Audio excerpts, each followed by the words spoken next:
exchange cyangwa se guhana umwe ku wundi. I think this word is somehow familiar, but some of you didn't know about this word, right? Iri jambo ahari ntiryamamaye ku buryo bamwe muri mwe batarizi, But actually it is not difficult. uretse ko bitanagoye mu by'ukuri. So we know about in our life we have a connection with the peoples. Turabizi ko mu buzima bwacu tujya tugira guhuza n'abantu bamwe.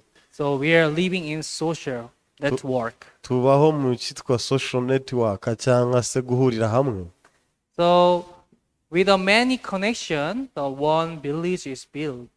Burya rero habayeho guhuza na benshi birikora iby'imibanire. When the people start to live together, then there is a house, and there is a village, and also there is a city. And the city combines, then the country build it. Burya abantu babana biba umuryango, bikaba umudugudu, bikaba n'umujyi n'igihugu kikubakika. Likewise, in our life, also we need a connection with the people. Niyo mpamvu mu buzima bwacu tuba dufite guhuza n'abandi. But as you know, the connection is not just start from the one side. Ariko burya nk'uko mubizi ntabwo guhuza biharirwa uruhande rumwe gusa. It goes the both sides. Buriya bikenerwa ku mpande zombi. So we call it exchange. Icyo rero nicyo twita exchange cyangwa guhanahana. So through the many story, I want to explain one by one. Binyuze muri iyi nkuru ndasobanura ingingo ku yindi. Firstly, I want to talk about this. Ndashaka kuvuga kuri iki mbere na mbere. You can see left side is you can see the electronical wire. Uruhande rumwe turabona umugozi w'amashanyarazi. Right side is a water pipe. Urundi ruhande ni igihombo.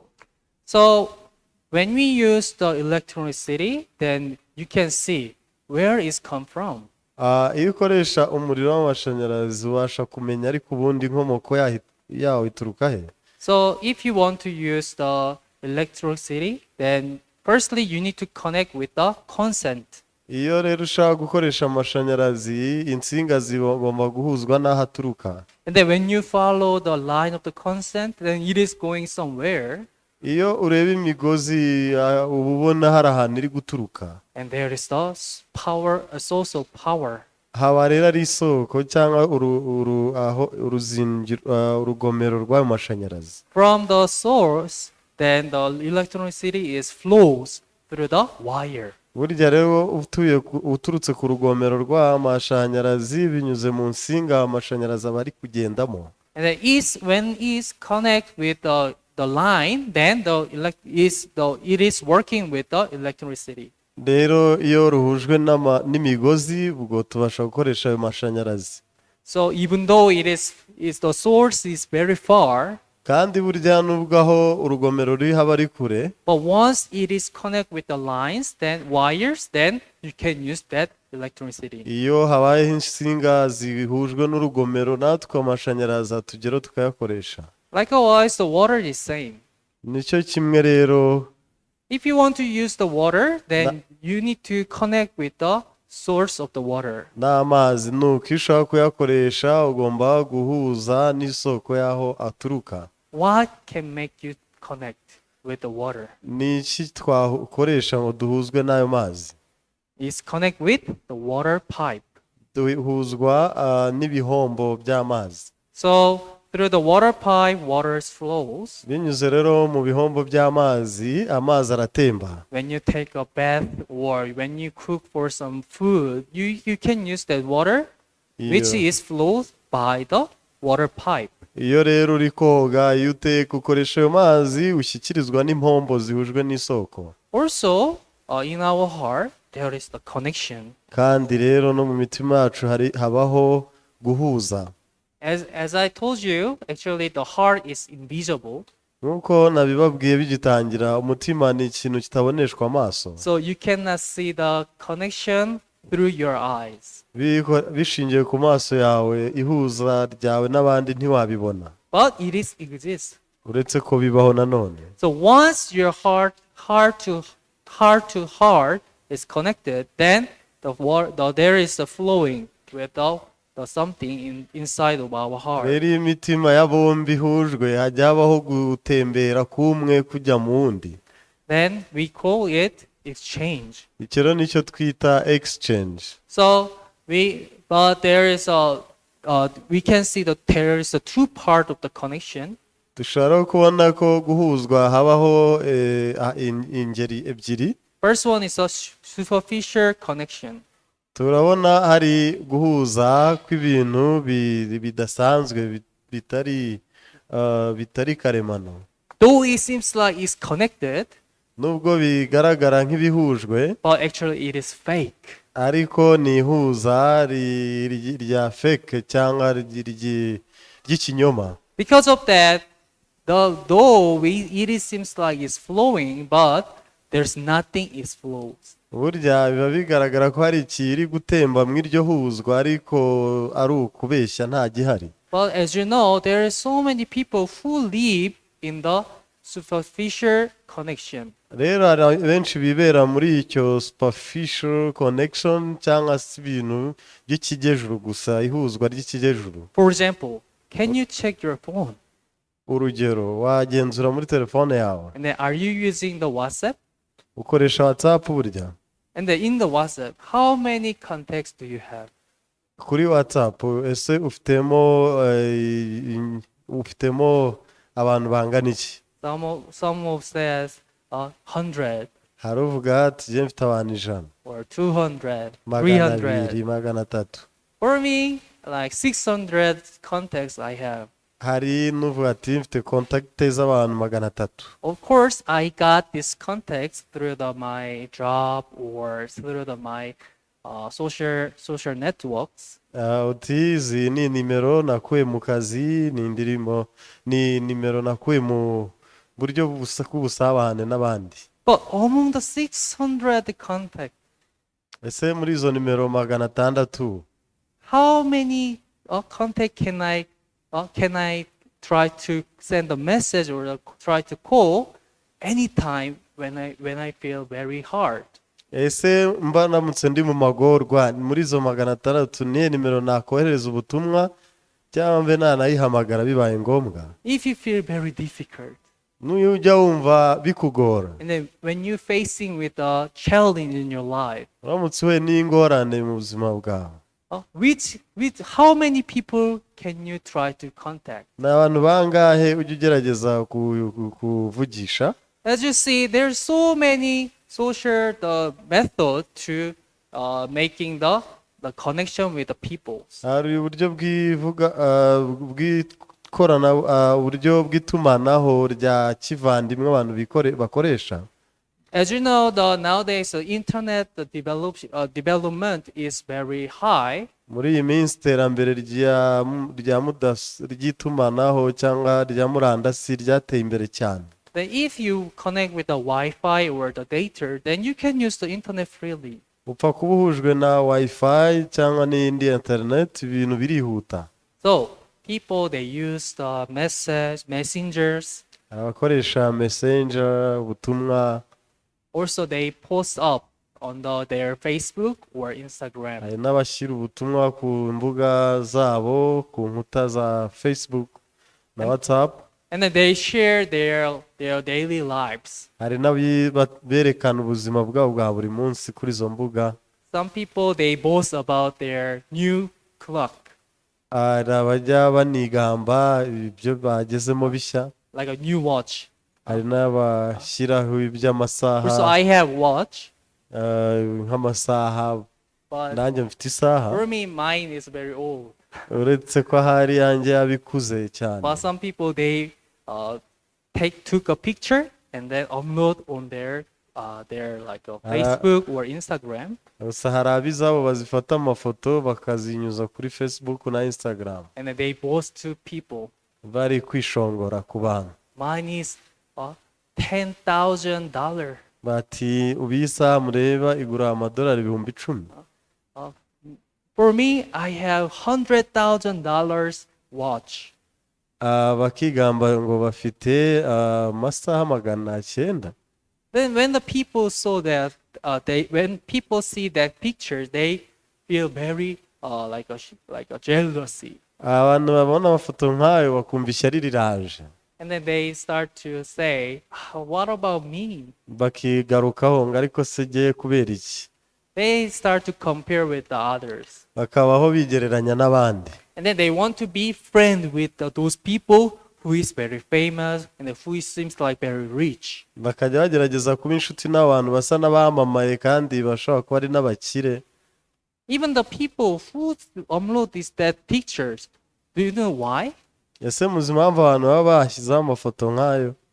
Do you think because they are so humble and then they don't want to make any friendship? Ese muzi ngo baba baciye bugufi cyangwa ntibaba bagendereye kugirana ubushuti n'abantu?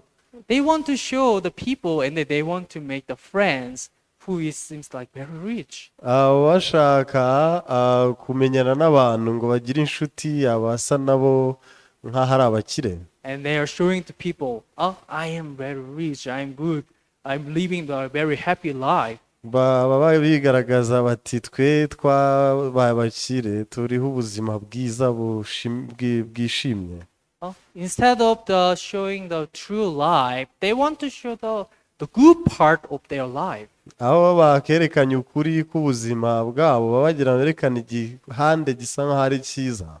Because of that, nowadays there are so many con men who cheated the people with the pictures. Ubwo rero ibyo byakuruye abashukanyi benshi bajya bashuka abantu bakoresheje amafoto.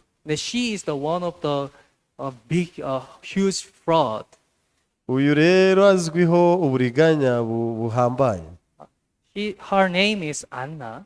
Izina rye ni Anna. And then actually she's from the Russia. Aturuka mu Burusiya. But she told to the people, I'm from German. Uretse ko ajya yivuga abwira abantu ko akomoka mu Budage. And then she tried to show the people I'm very rich. Agerageza kwereka abantu ati amafaranga yo narayabonye. And then she upload on her Instagram when she travels some country or when she bought the luxury items. Iyo rero hari igihugu yagendereye arifotora akabya prodinga cyangwa si ari ikintu kihenze yaguza itakerekana. Because of that, people start to believe her. She is rich. Abantu koko batangiye kubyizera ngo ni umukire. And then there is some people who really rich, like a model or the social like popular peoples. They want to be friends with this girl. Hari abantu bakize by'ukuri koko bamamaye bagerageje kuba inshuti n'uwo mukobwa. And then they are start to hanging out in the hotel and then the luxury rooms. Bagerageza gushaka hoteli n'ibyumba bihenze. And the fancy restaurant. Na restaurant ihenze. And then they spend a lot of money in that day. Uwo munsi bawutangamo amafaranga menshi cyane. The $1,000, $10,000 is nothing. Kandi buriya amadolari 10,000 ntacyo avuze kuri bo. Even you spend just one day $100,000. Ku munsi umwe washobora no gukoresha amadolari 100,000. Then when the times to pay for that, gihe rero kigeze cyo kuyishyura, this girl start to pretend she forget to bring the wallet. Igihe cyo kwishyura rero basangiye n'uyu mukobwa yigira nkaho yibagiwe ikofi yiwe abikamo amafaranga. And then she start to explain, next time I can pay, please forgive my mistake. Arangije ati ubutaha ninjye uzishyura munyihanganire kw'iri kosa nakoze ryo kwibagirwa amafaranga. And then her life becomes more serious. Ubuzima rwe rero bwaje kuba ubuzima buteye inkeke. And then she start to tell to people, I have 600,000 euro trust fund. Ati nakoze transferi y'amayero 600,000. It means I inheritor of my father.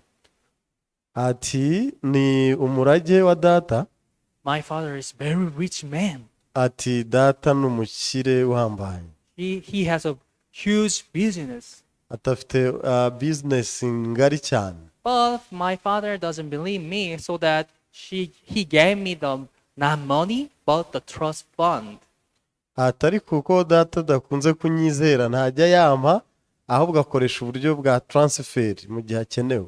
Because of that, after 3 years, I can use this money. Ati arayanzigamira nemerewe kuzayakoresha nyuma y'imyaka 3.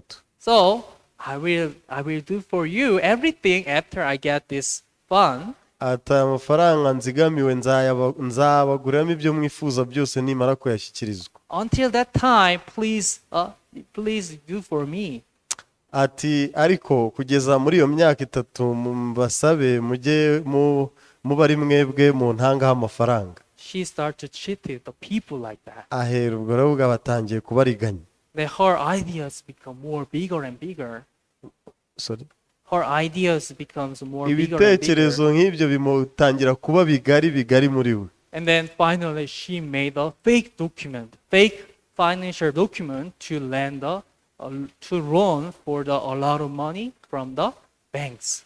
Umunsi umwe rakora inyandiko mpimbano ngabona inguzanyo y'amafaranga menshi muri banki. Because she started to plan the big business. Kuko yarariho apanga ubucuruzi bugari. Though she doesn't have any money, Kandi nta kintu, she doesn't have much money. nta mafaranga afatika yari afite. Actually, in her account, there's a minus the money. It's a minus amount. Ahubwo kuri konte ye hari harimo kuramo, hariho ko ari ahubwo ari muri kuramo cyangwa ari mu ideni. But she continues to say to people, I'm rich. Gusa agakomeza vuga imvuga beshya abantu ngo ndi umukire. I have money. Ati amafaranga yo ndayafite. Please leave me. Ati mbasabye ko mubyizera ibyo. And then she continually boasts with the money from others. Arangije ahubwo akomeza kujya yishongora mu mafaranga y'abandi. So finally she caught by the police. Umunsi umwe yaje gufatwa na polisi. And then because of that, she had to in prison during the 12 years. Bitewe n'iyo mpamvu yajyanywe muri gereza mu gihe cy'imyaka 12. But her friend, they still believe that she is rich. Ni hahandi ariko abari inshuti bakomeza kwizera ngo ni umukire. And they feel even very shameful.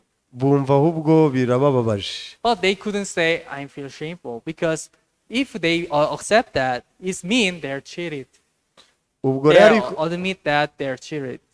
banze kubitangaza icyo kimwaro baje kugira kuko baravuze ngo turabaratunenga kuko twariganijwe twashutswe. And some of them, they truly believe she is my friend. Kuko bakomeza kwizera ngo yari inshuti yacu. But every connection is disappear when she put in the prison. Ariko igihe yashyirwaga muri gereza ihuzwa ryabo nawe ryaje kubura rivaho. So actually, the people used to close their heart, and then they try to talk with the people. Abantu rero bajya bahisha imitima bakayifunga ariko bagakoresha umunwa bavugana n'abandi. Outwardly, they seems like happy, joyful, and grateful. Kijya inyuma bagaragara nk'abishimye nk'abanezerewe. But inside of their heart, they have so many sorrows and the difficulties. Ariko mu mitima yabo imbere bahorana agahinda n'ibibagoye. But they don't want to show the people. Ntibagishaka kugira uwo babyereka ariko. Because of that, they are familiar with the superficial connection. Ubwo rero bakaba inshuti z'icyo cyitwa urukundo rw'ikigejuru cyangwa guhuzwa n'abandi byaho by'amafuti. Even nowadays generation, they feel burdened to talk face to face. N'ubu rero ikiragano kigezweho abubu birabagora kuganira amaso ku yandi. Do you know the phone call phobia? Phone call phobia. Muzi cyitwa phobia. Like it means like they feel fear when they call to people. When they calling people. Ni ubwoba abantu bagira iyo bahamagara abandi. They avoid to calling with the people. ni abantu bahunga guhamagarwa, Instead of that, they want to send a message. ahubwo aho kuvugana n'abantu ijwi ku rindi bahitamo kohereza ubutumwa bugufi. They avoid the calling, but they try to use the messenger continually. Ni abantu batinya ihamagarana n'abandi, ahubwo bagahitamo kuvugana nabo mu butumwa bugufi bandikirana. Because they want to hide themselves. Abantu nk'abo baba bagendereye kwihisha. In real life, they feel poor. They look like poor, and then they looks like there is so many weakness. But in the online, they're actually very good people. Ni abantu bababaje b'abanyantege nke b'abakene, ariko kuri online mu buryo bw'itumanaho bigaragaza nk'abantu bahiriwe bakize. But if you continue live with those connection, like such superficial connection, Ihuzwa n'abantu nk'abo rero batarabukuri b'ikigejuru, you are finally isolated. birangira nawe ubaye mu bwigunge. Also, I want to share one story. Reka mbaganire indi nkuru. In 2052, in 1952, there was the Korean War. Mu 1952 habaye intambara ya Korea. Because of that, the America, they decide to send the the army, the soldiers to support the Korea. Icyo gihe rero Amerika yasinye kohereza ingabo z'urubyiruko ngo zishyigikire Korea. Her son also he shipped to the Korea to join the war. Umuhungu w'uyu mubyeyi nawe yoherejweyo muri abo ngo ashyigikire muri Korea. So the mother always pray for her son. Igihe cyose rero umubyeyi yajyaga asengera umuhungu we. So she prayed, please God, I believe that my son will come with a healthy body. Akajya asenga ati Mana, ndizeye ko umwana wanjye azagaruka amahoro. But one day, suddenly the call is coming. Was the coming. Umunsi umwe rero aza kwitaba telefone imuhamagara. So she received it. Arayakira. And then it was her son. Yari umuhungu we uhamagara. Oh, mom, it's me, John. Aramubwira ati mama, ni njyewe John uhamagara. She was so shocked.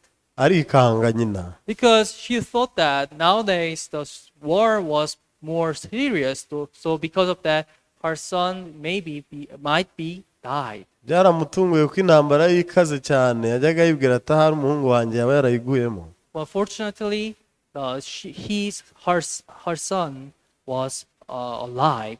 Byamahirwe ariko umuhungu we yari yayirokotse. And she started to ask to him, Aramubaza. oh, where are you now? Ati ubu tuvugana waba uri he? Are you okay?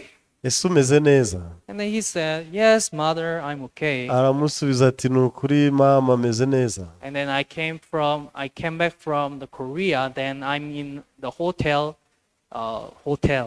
Ati nakubutse muri Korea, ubu hari hoteli nduhukiyemo.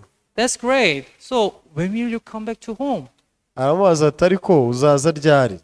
I booked a plane for tomorrow. Ati nafashe maze gucisha itike y'indege ko nzaza ejo. So afternoon I will be there. Umugoroba w'ejo nzagushyikaho. Okay, I hope to see you soon. Undi ati niringiye kuzakubona vuba. Yes, mother. But something I need to say. Undi ati urakoze mama, ariko hari ikindi ntakubwiye. I am a friend who was in the war together. Ati hari inshuti yanjye twari kumwe ku rugamba. But for him, he was really true friend with me. Ati kandi yari inshuti yanjye pe magara. But one day he stepped a landmine. Ariko umunsi umwe yahagaze kuri mine. Because of that, he lost his arm, his leg, his eye. Kubw'iyo mpamvu acika ukuguru n'ukuboko n'ijisho rivamo. And then now he's with me. Ubu rero ndi kumwe nawe. But mother, I want to come to the home together with him. Ati ariko mama, ndashaka ko nzana nawe mu rugo. Can I bring him to the home? Ati ese koko muzane mu rugo? And she said, yes, it's okay. Aramubwira ati ntacyo bitwaye, muzane. I'm very welcome. We are very, very welcome him. Ati rwose tumuhaye ikaze aze. But mother, there is one more condition. ariko abwira nyina ati hari ikintu ariko ntakubwiye. I want to spend my all time with him. Abwira nyina ati ndashaka ibihe byanjye byose nzabimarana nawe nsigaje kubaho. But mother couldn't understand about that. icyo ngicyo cyo mama we ntiyacyumva. Why you have to live with the disabled? ati se ubwo ugendereye iki kubana n'umuntu ufite ubumuga? I think your heart become very weak because of war. atubanza intambara yatumye umutima wawe ufungana. But it is not good for you. ati si byiza. But firstly, you can come with him, and then let's talk about this more. gusa ariko muzane turabiganiraho mu buryo burambuye. And then they hang up the phone, akupa telefone. and then she start to prepare for her son. arangije umubyeyi atangira kwitegura umwana we. She ironed all the clothes for him, amuterera ipasi. and then she prepared the delicious food for him. mutegura ibyo kurya biryoshye. And then she started to wait. She couldn't wait for him. ntago yumvaga ukuntu mu by'ukuri amurindiriye. The mother was so overwhelmed. umubyeyi yari aguwe neza afite ubwuzu And bwinshi. then she expect a lot to meet with her son. yari yiteguye cyane guhura n'umuhungu we. Well, even though it becomes tomorrow afternoon, bijya gushyika umugoroba w'umunsi ukurikira. and then she wait for the 1 hour, 2 hours, 3 hours. Yari- But the John didn't come yet. yarindiriye isaha imwe amasaha abiri ariko John reka ntiyashyika. So she started to worry. atangira kugira impungenge. Why my son doesn't come yet? ati ariko biraterwa n'iki ku mwana wanjye atarashyika. Is something happened? ati habaye iki?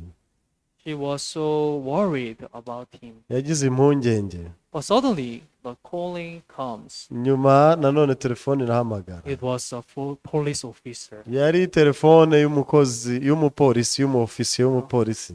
Ma'am, your son has jumped to his own cell on the desk from his hotel.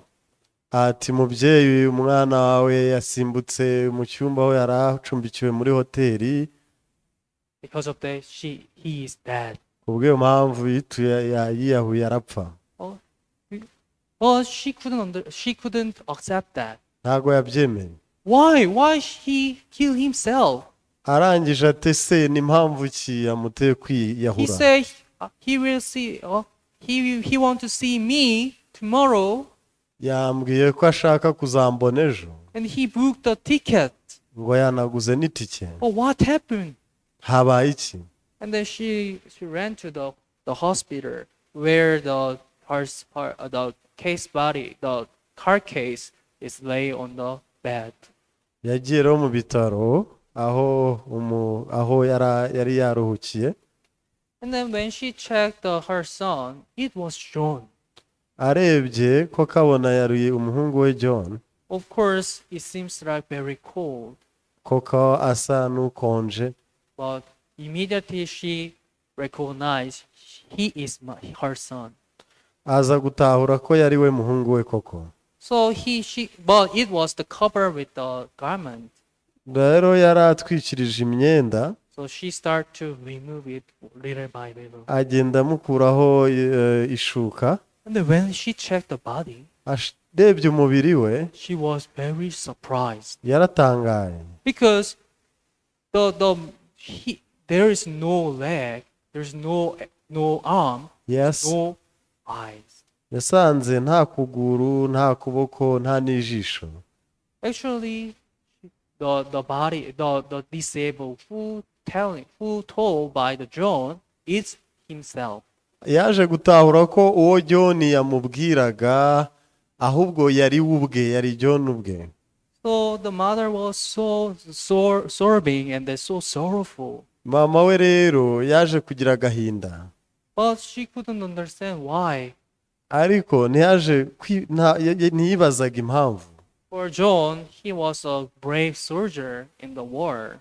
John rero yari intwari ku rugamba. But because war became more serious, then he's supposed to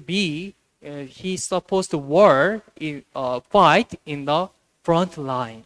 rero urugamba iyo rwakomeraga niwe wari uyoboraga akajya imbere. But one day, unfortunately, he stepped the landmine. Umunsi umwe rero by'amahirwe make aza gukandagira kuri mine. Because of that, he lost his arm, his leg, his eyes. Kubw'iyo mpamvu atakaza ukuboko kwe, ukuguru ndetse n'ijisho. When he checked the mirror, it seems like very awful.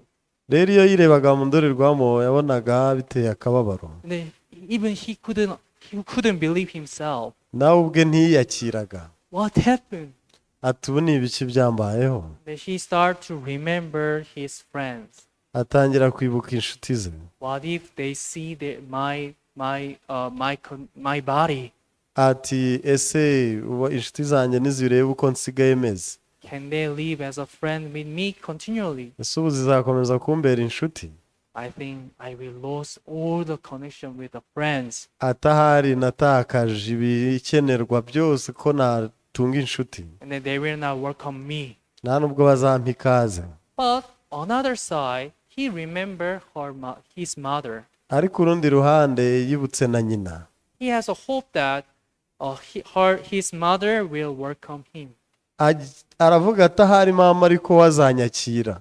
Because of that, he returned to the US and then he started to call to her mother. Agaruka muri Amerika, ahita ahamagara mama we. And then he pretend he has a friend who lost the eye, arm, the leg. Then he want to live with him forever.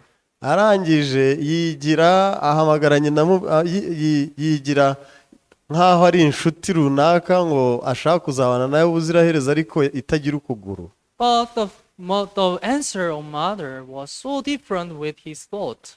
Rero igisubizo cya nyina cyaje kinyurana n'ibyo yitegaga. She said, "You cannot live with the disabled continually." Nyina yasubije John ati nta impamvu yo kubana n'umuntu ufite ubumuga ibihe byose. You don't know how it is hard to live with the disabled people. Turaho utazi ukuntu bigora kubana n'umuntu ufite ubumuga. You have to do for him everything.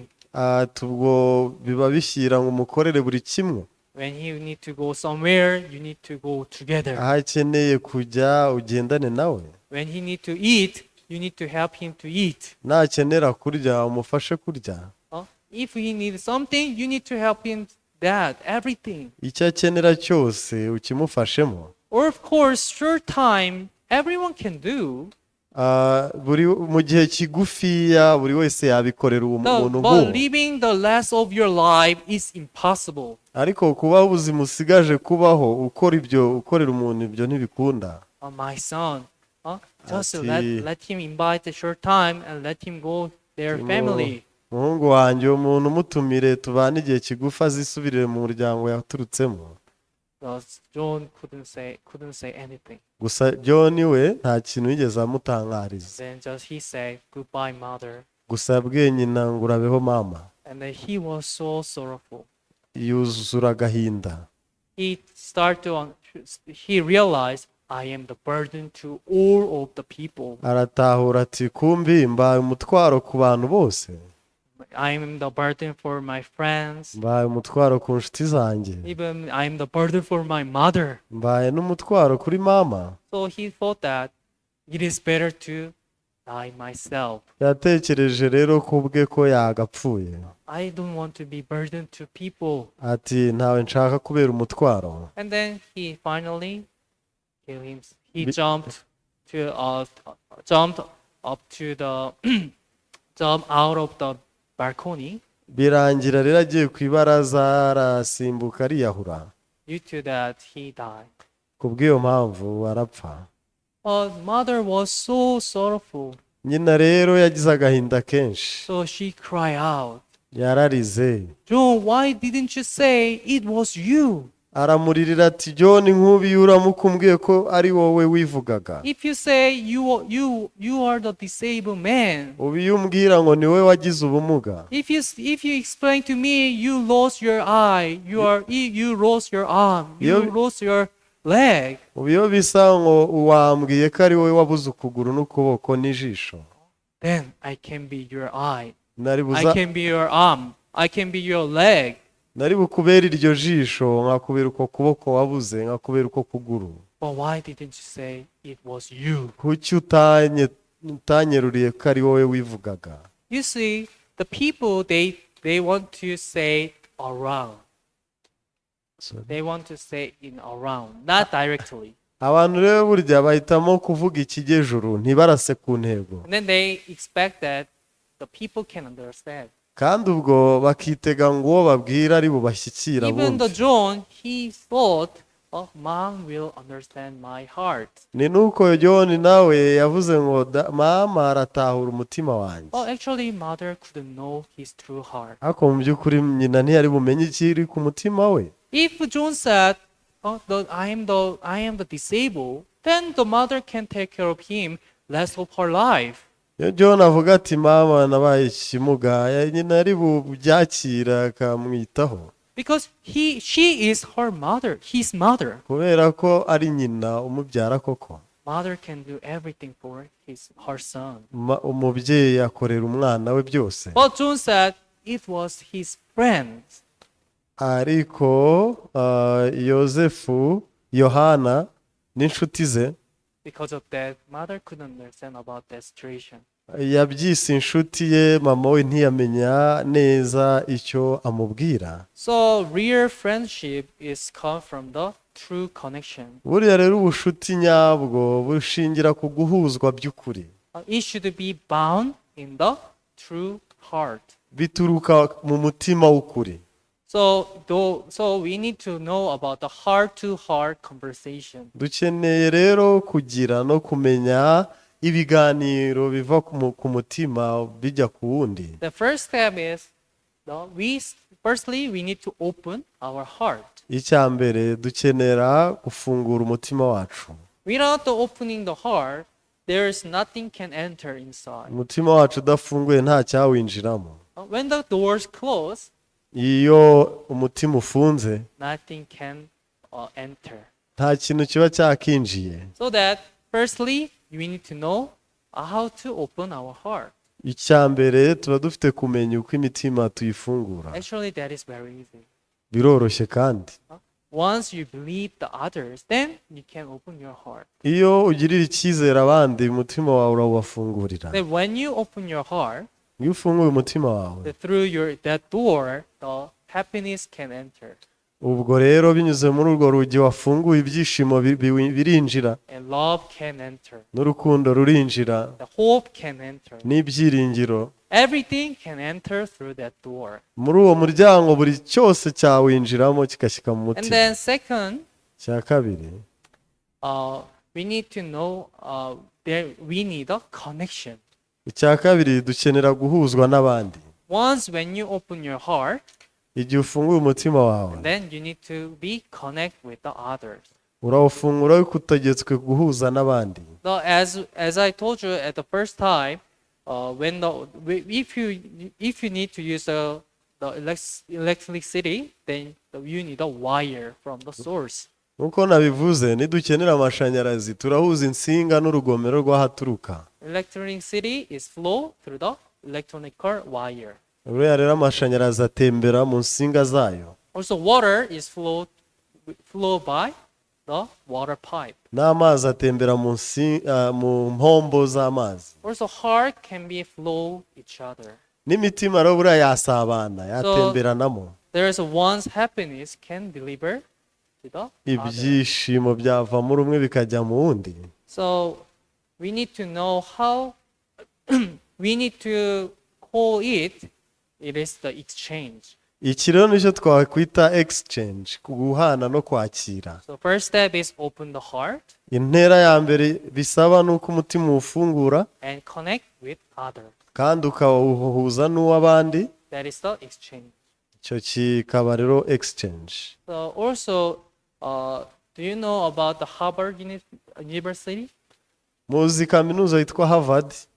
That is one of the best university in the world. mu isi iyo kaminuza iba mu nziza zihari. In 1938, the Harvard researchers start to study about the true happiness. mu 1932 kaminuza ya Harvard yize ku ngingo, yakoze ubushakashatsi ku ngingo ivuga ibyishimo. And then they made a title, Bafata umutwe w'inkuru, what makes us happy in life.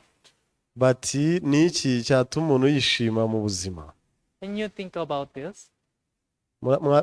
Mwabasha kumva icyo ari cyo? What makes us happy in our life?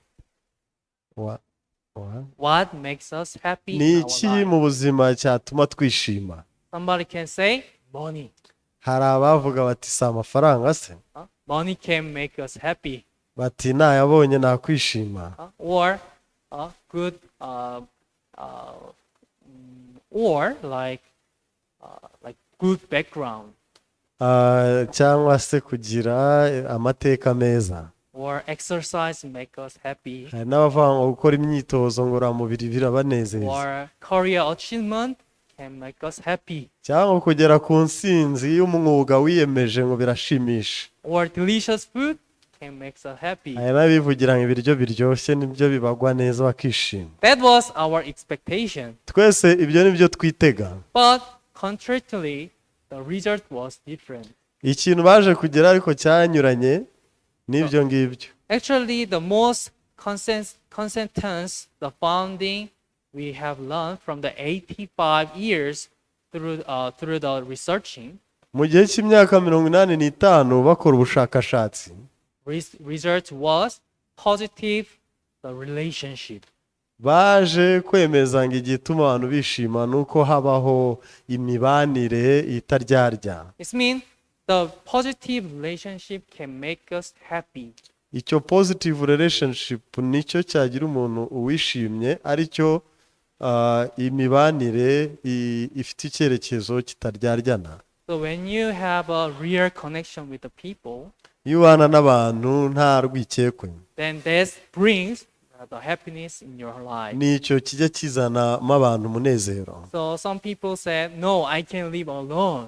Ariko hari abavuga bati oya ntabwo kwa njyenyine. I am good at living as a single. Ati njyewe nanaririmba ndi uwa mbere mu miririmbire. I don't need the friends. Sinkeneye abantu dushudika. I don't need the family. Nta n'umuryango nshaka. But me alone can live in this life. Umuntu ati ndi na njyenyine n'ubuzima ntabubamo. Who is he? Uwo ni nde? Is there anyone? Arahari wabaho wenyine? Actually, there's no one can live like that. Ni ukuri nta n'umwe waba wenyine ngo abeho. We need a friend.